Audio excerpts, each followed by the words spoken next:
This is St. Luke's Sunday Forum. And before the pandemic of the coronavirus, we did this in the parish hall. And since then, we have been videotaping via Zoom all of our guests. And today is very different. Sadly, angeringly different. Frustratingly different. Because another African-American human being was killed yesterday by a member of the police force. A person who was not armed, and it did not have to happen. And we are going to talk about all the specifics.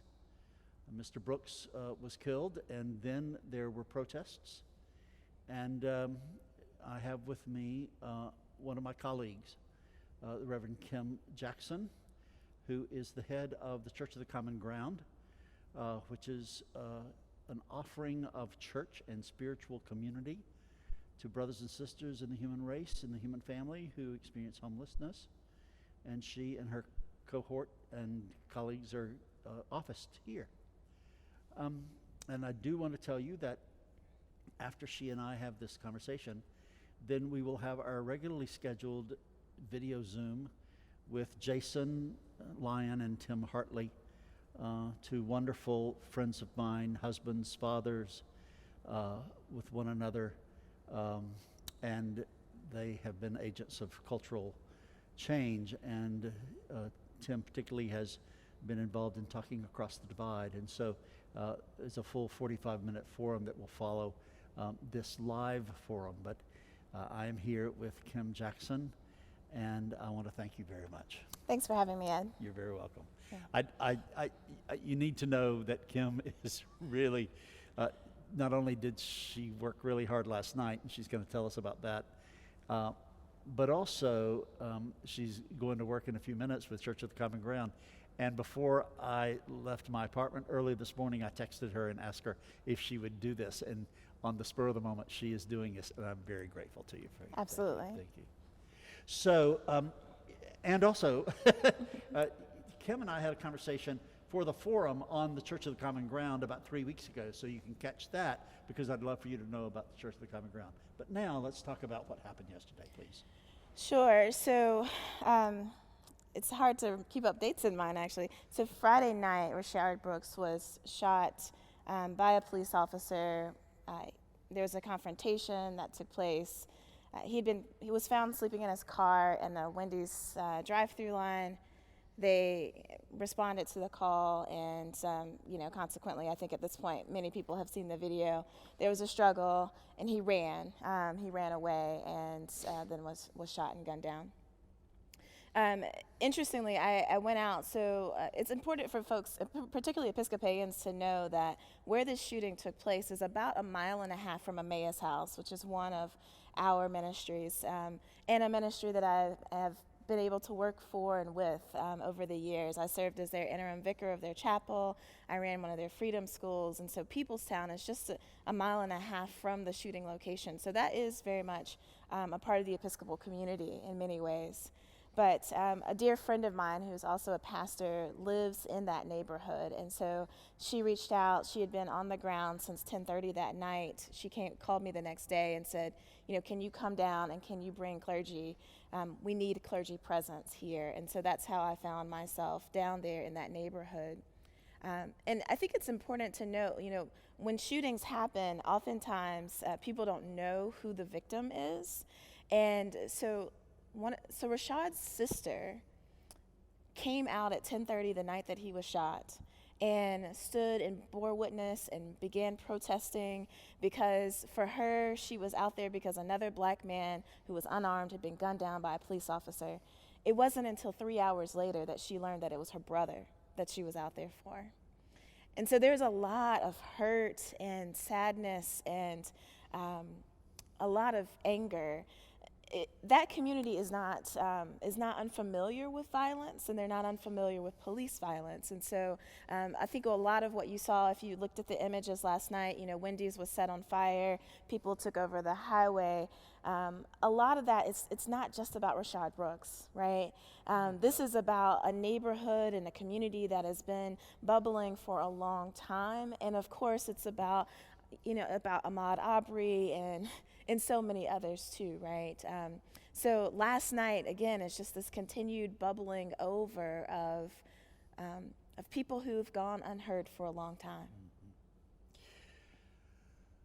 Let's just breathe deeply about that. Yeah. What you said takes my breath away about the sister Yeah. of Mr. Brooks going out there and not even knowing Yeah. that she was protesting on his behalf until 3 hours later. Yeah. That's stunning. I also want to breathe in your either intentional or unintentional reference to a truth that Dr. King articulated, that protests and angry protests are often expressions of not feeling heard. That's right. And that this has been bubbling for decades That's right. in that neighborhood. And I'm taking in, Kim, this business about its being in our neighborhood. We should claim every neighborhood in Atlanta as our neighborhood. That's right. I am so impassioned about that reality. And when you're talking about Emmaus House, you're talking about double our neighborhood. That's right. Because we have been there since Austin Ford, of blessed memory, established that. It is a diocesan presence. So I'm just really grateful, and I'm taking in the awareness and the knowledge of those three realities. And there's much more you said, but let's go on, because we don't. Thank God for your coming here. Yeah. And I apologize for texting you, but I think before you got up this morning. No, it's fine. I'm glad to have an opportunity to talk good. a little bit about what's going on. Oh, good. Yeah. So now I'm curious and interested, and I think everybody ought to know about the chaplains for the protesters. Can you talk a little bit about that kind of gathering? Yeah, so we call ourselves the Atlanta Protest Chaplains, which is modeled after, so protest chaplains kind of emerged on the scene during the Occupy movement in New York, and was kind of reinstituted again during the Black Lives Matter movement when Eric Brown was gunned down. And so when the first protest began 2 weeks ago or so at the CNN Center, I, along with some colleagues, got together and we formed an intentionally multiracial, multi-faith group of lay and clergy who come down as protest chaplains.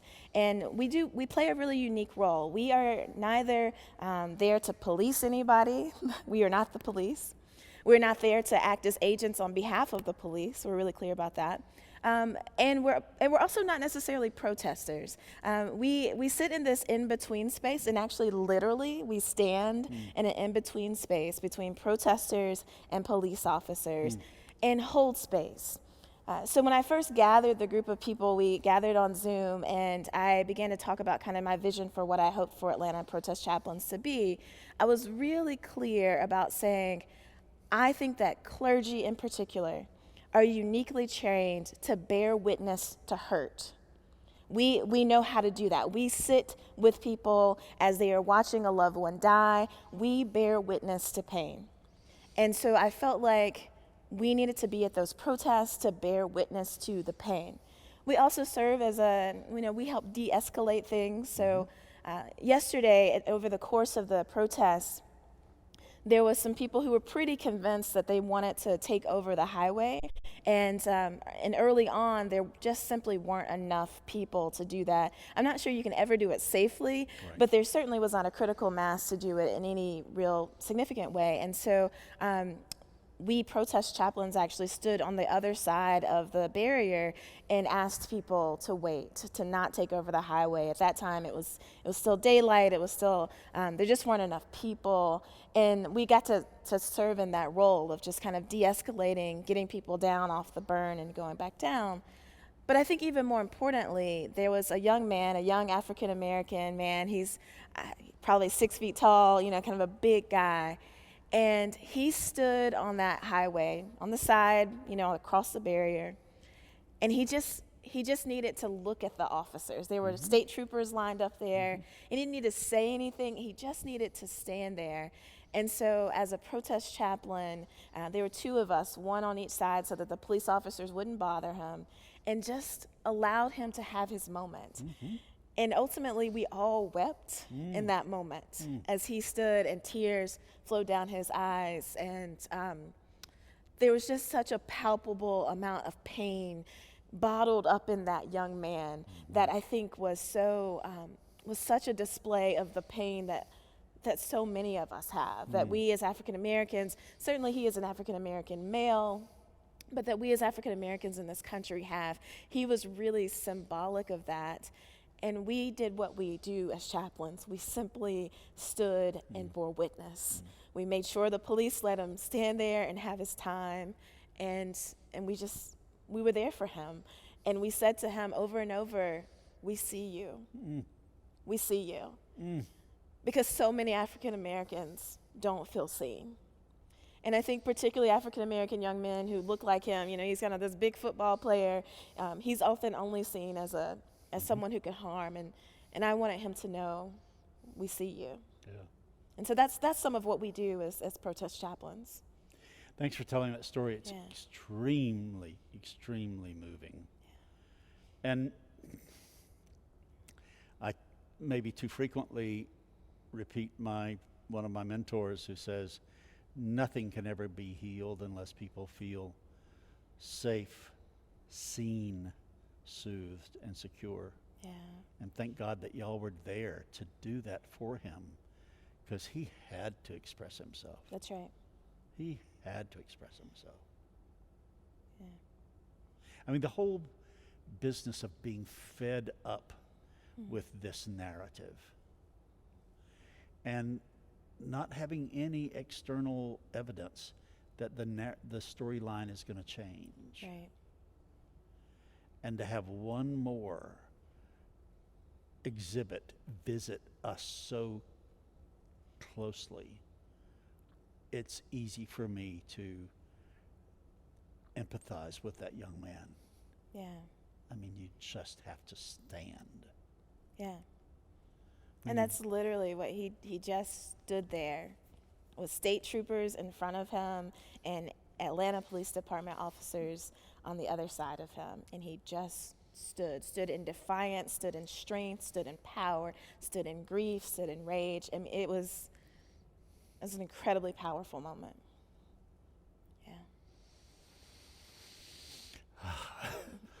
Yeah. Reminds me of that gospel song, when you've done all that you can do, just stand. And he did. And y'all came and stood with him. Yeah. It's so powerful. And it's a call, I think, to all of us. We need to stand with one another. Yeah. And particularly people who walk around in my skin, who are never susceptible to this kind of stuff, and bring a certain amount of safety with us for all the white people who are listening. I just preached about everybody's got a divine contract in this thing, and we've got to do something. Everybody has an essential job, and this may be something for you to consider, is standing with people.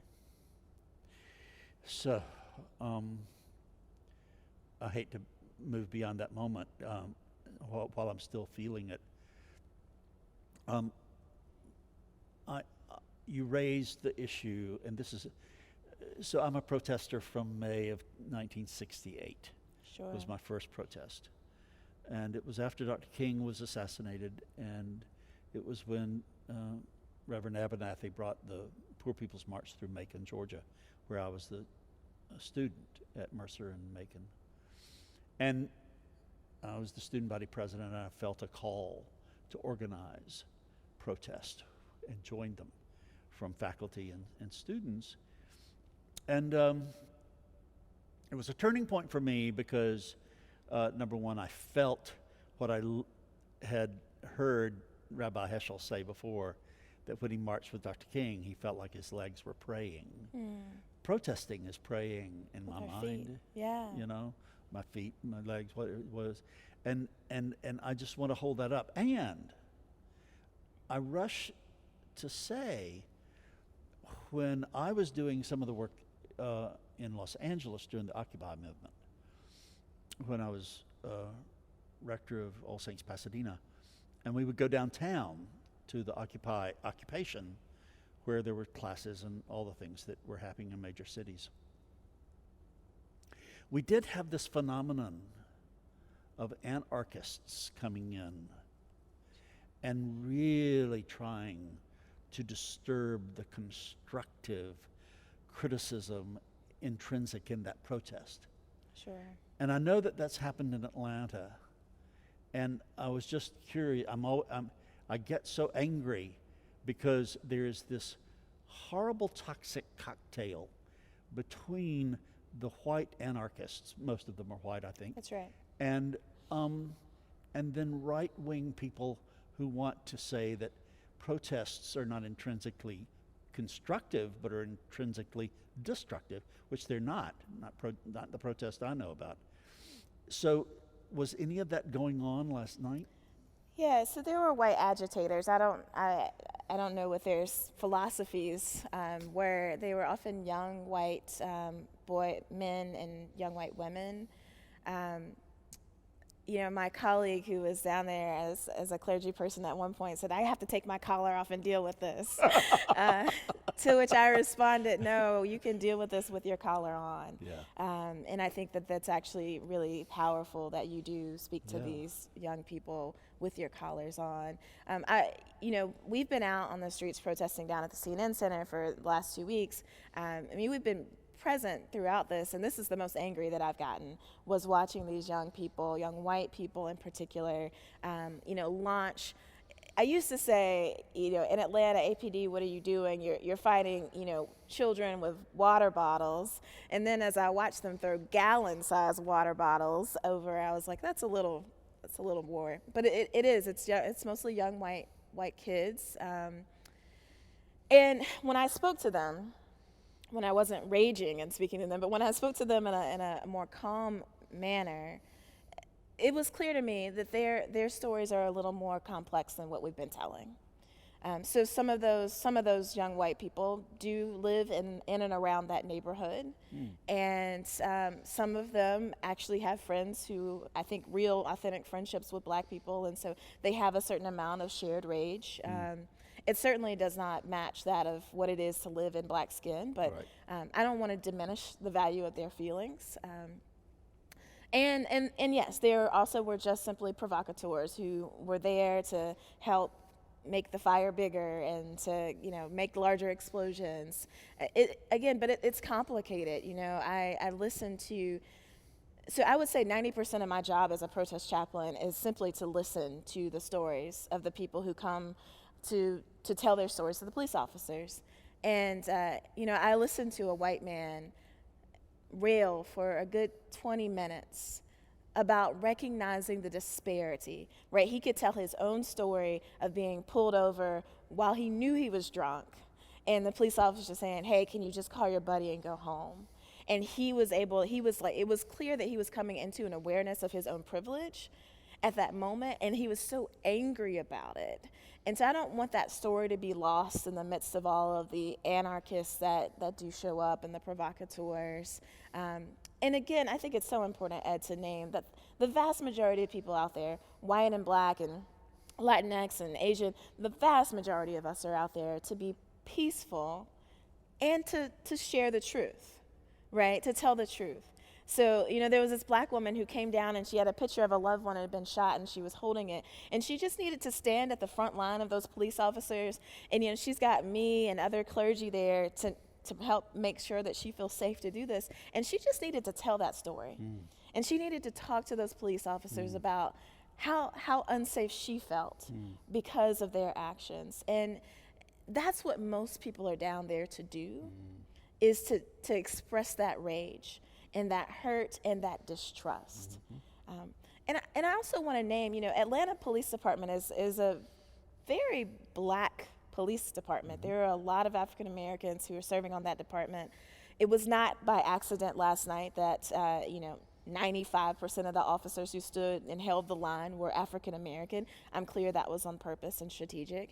And so there's conflict there as African American protesters look at African American police officers and say, how can you betray us in this way? What's happening here? And I think we've got a lot of reckoning to do around that issue, and we have to have some conversations about, well, what are the occupations, what jobs are available to African American, particularly African American men, that give them a pension, that give them health insurance, that give them opportunities for advancement, right? Like, there are not a whole lot of choices there, but it does create this tension for them as African American people, right, who are wearing these uniforms. And so I got to hear those stories too, as the police officers tried to explain, I'm black first. I haven't heard that from a police officer before until last night, when they just kept saying, listen, we are black first. We are black first. And we also have a job that allows us to feed our kids, that allows us to have health insurance, right? And so it's just a very complex thing. It's a very complex time. And I think that complexity is somewhat unique to Atlanta because of the racial makeup of our police force. I want to talk about policing, but before I do, I just want to go back over and just highlight that umbrella point that you're making, is when we are watching news, please let us share with ourselves and with other people that we are seeing a much more complex picture than frequently the media either wants to or has time to unpack. And that there are provocateurs, there are anarchists, and most of them are white, and not all the white folks are coming at it from that. They are feeling a true, genuine sense of solidarity, and also of being vulnerable in their own lives also. And then what Kim just shared about the police officers. And I mean, one of my closest friends is an African American female police officer.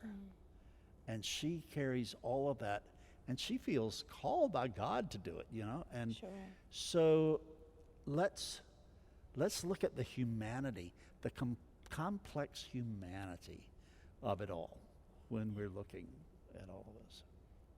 Well, we have to talk about policing because it seems, from what I can garner, that a lot of us who care about ending racism and white supremacy know that it's got to have a lot of faces to it, like healthcare and education, et cetera.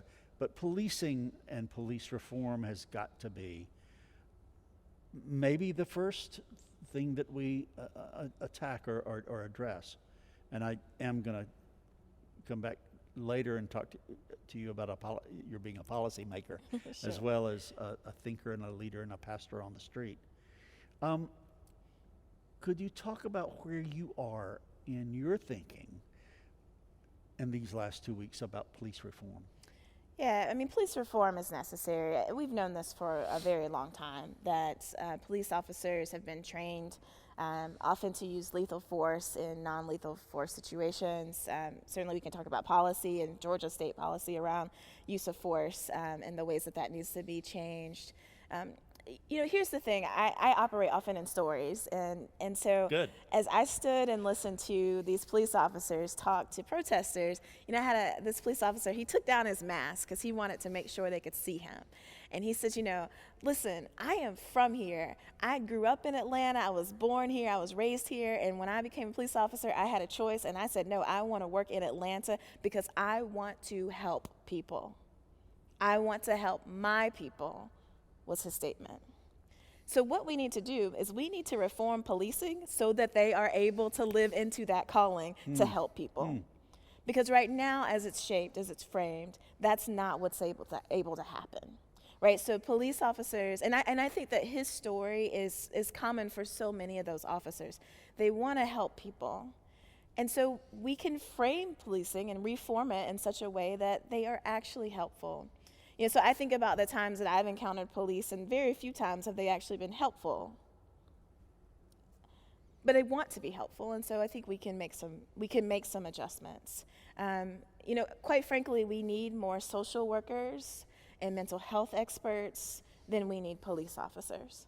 Our police squads are way too big. So I used to work as an EMT. I was a medic for a couple of years, and so I worked with firefighters, right? And I don't know if you know the evolution of firefighting, but it used to be, there was a lot of volunteer firefighters. It wasn't a full-time job, and then it became kind of an institutionalized full-time thing, particularly in large cities, because if a fire started in a large city, you needed it to be put out or the whole city would burn, right? But as technology advanced and we got smoke detectors and sprinklers in buildings, there were a whole lot less fires that were taking place. So firefighters had to be retrained to do other tasks. So now when a firefighter shows up, there's going to be somebody on that truck who's trained as a paramedic. There's going to be somebody on that truck who knows how to make sure we can stop the bleeding, that we can resuscitate you if necessary, because there just simply weren't enough fires. We have to look at policing in this way too. Violent crime especially, has continued to go down in the United States over the years. So we have to look at, okay, there's not violent crime in the same amounts, so what retraining can we do? What do we do now? So maybe our police officers also become trained to resuscitate people when necessary. Maybe our police officers also become retrained to take care of all kinds of things, right? And I suspect that when they do that retraining, though, they also will no longer need to be carrying lethal weapons on them. Right? I mean, and there are models. This is the thing. It's amazing to me to hear people talk about, well, we can't have police officers who aren't armed because, there are so many guns in this country. Well, yes, there are a lot of guns in this country, and we need to address that on a policy level. And there are models of police officers who exist without guns. It's possible. And then the other thing I want to add, so my wife and I, sorry, I get really passionate about this. Go. So my wife and I will sometimes vacation on an island. I vacation on Defusky Island, Defusky, which is just between Georgia and South Carolina. And Defusky Island, when we're there, we tend to stay there for about 7-8 days. We never see a police officer. At no point in the process of being there for those 8-9 days have we ever seen a police officer. Yet our things are never stolen. We've never been held up, right? And it's safe.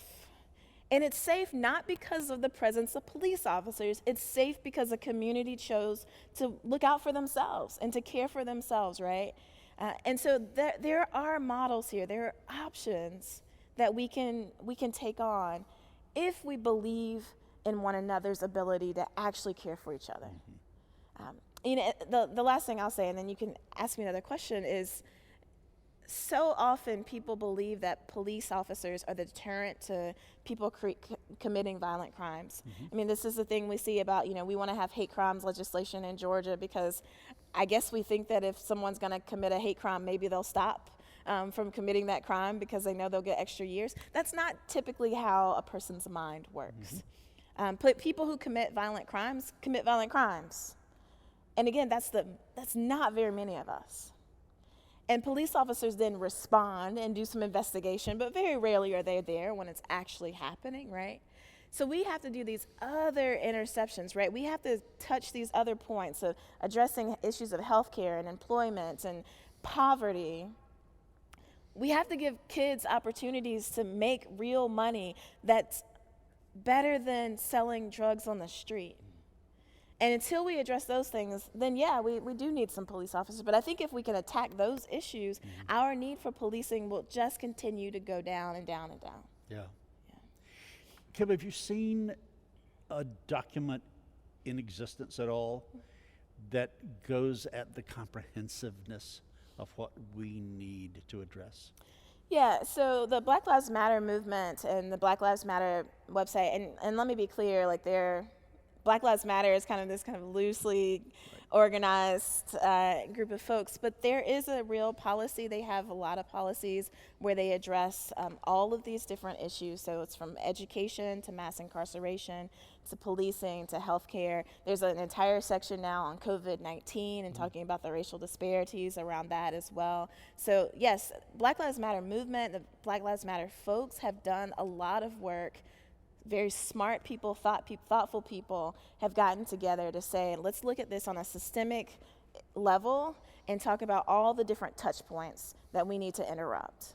Policing is certainly one of them, but this is much bigger. Again, racism is systemic, and it infiltrates all of our systems. And so, yes, there's policy, there are ideas, there are thoughts about how we can permeate each of those systems in order to bring real change. Yeah. And I understand that Bishop Barber's Moral Monday movement for June 2020 That's right. also is developing a comprehensive statement too.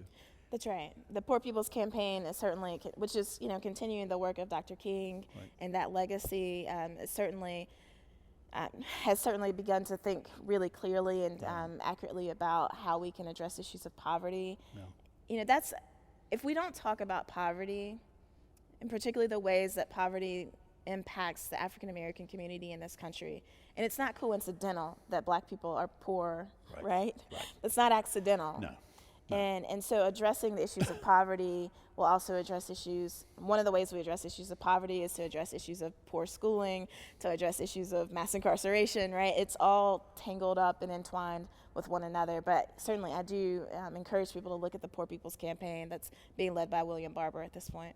So I just want to underscore that I think our agenda and our sacred contract is made up of 3 parts: what you're going to learn, how you're going to pray, and what you're going to act on. And let's learn from the Black Lives Matter comprehensive plan, and also the Poor People's Campaign comprehensive plan. They've got rich websites where you can go and learn, and then move through praying to acting. Yeah. So, I've got to take care of you here. You're a woman who worked all night long. So you've got to go to work now. Let's talk about voter suppression. Sure. And the voting implosion we had last week. Mm-hmm. And let's go ahead and do the full disclaimer that you are a candidate for an elected position. That's right. And so kind of bring us up to speed on all of that. And you're in the middle of it. How are you thinking and feeling? That's right, yeah. So I'm actually going to take this opportunity. I want to speak to white people who are parts and members of largely predominantly white churches in Atlanta, because I haven't had a platform to name this. But if you look at the polling sites that were closed down, and St. Luke's, you're implicated in this as well. That's right. If you look at the polling sites that were shut down, the vast majority of them were white congregations in white neighborhoods in white areas. Yeah. So my district was actually largely unimpacted by polling places being closed because we're a majority black district. So all of the black churches in my district that have been polling places for the last multiple decades were still polling places.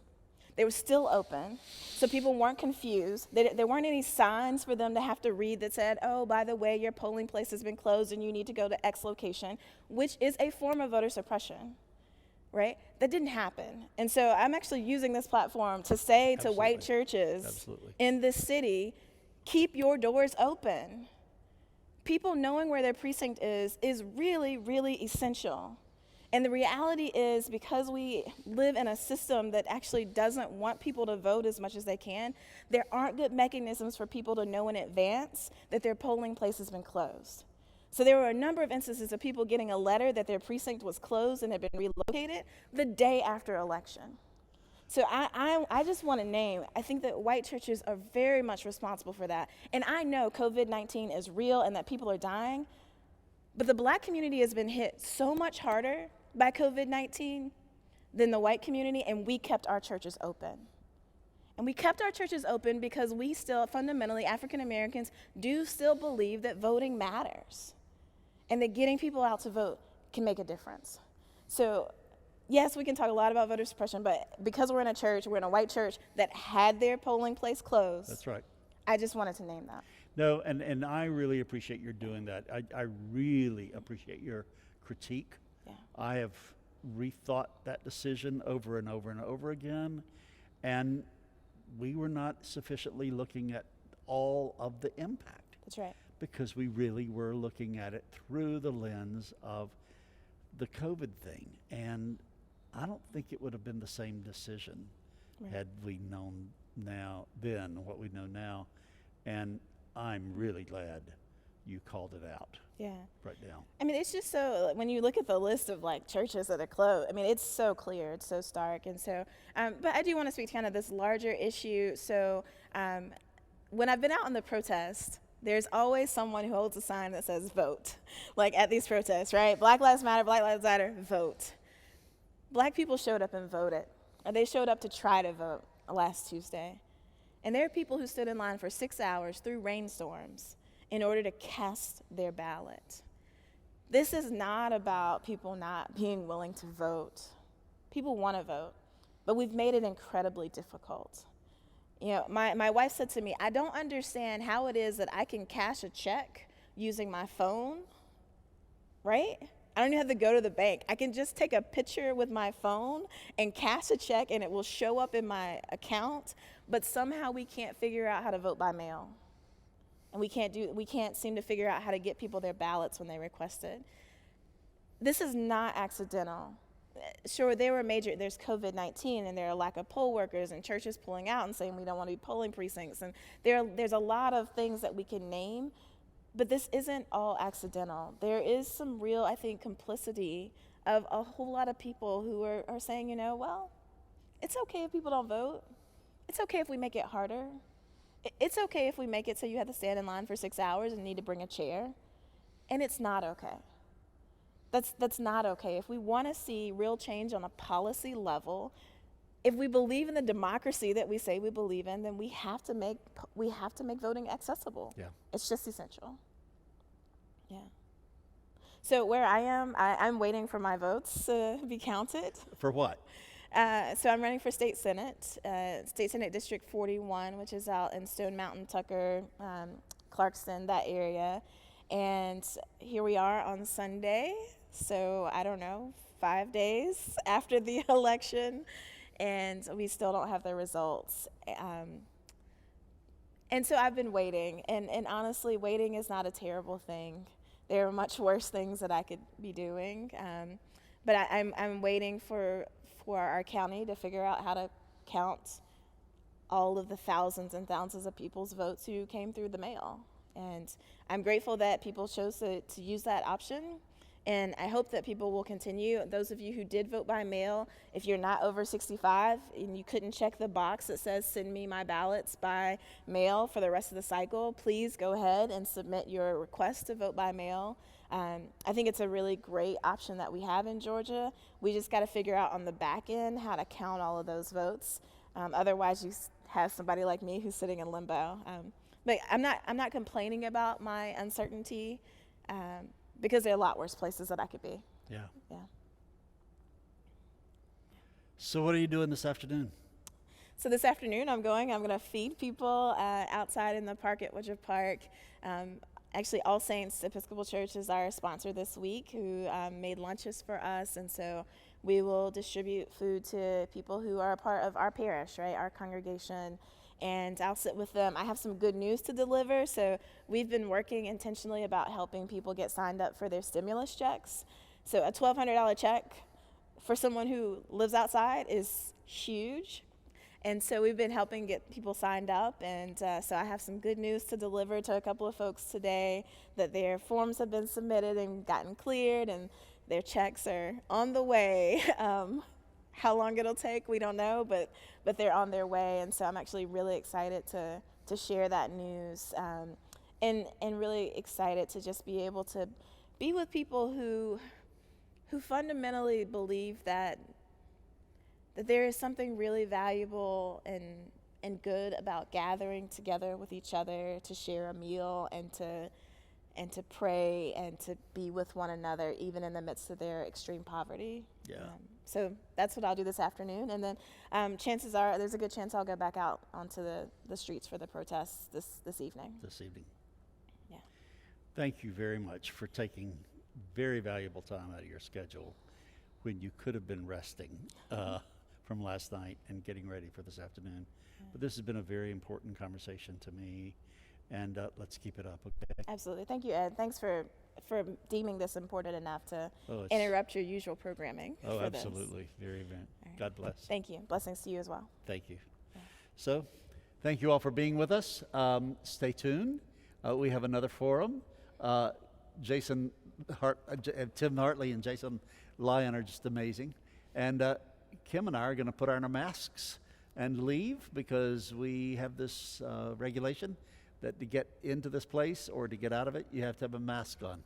God bless. Thank you, everybody. Very good.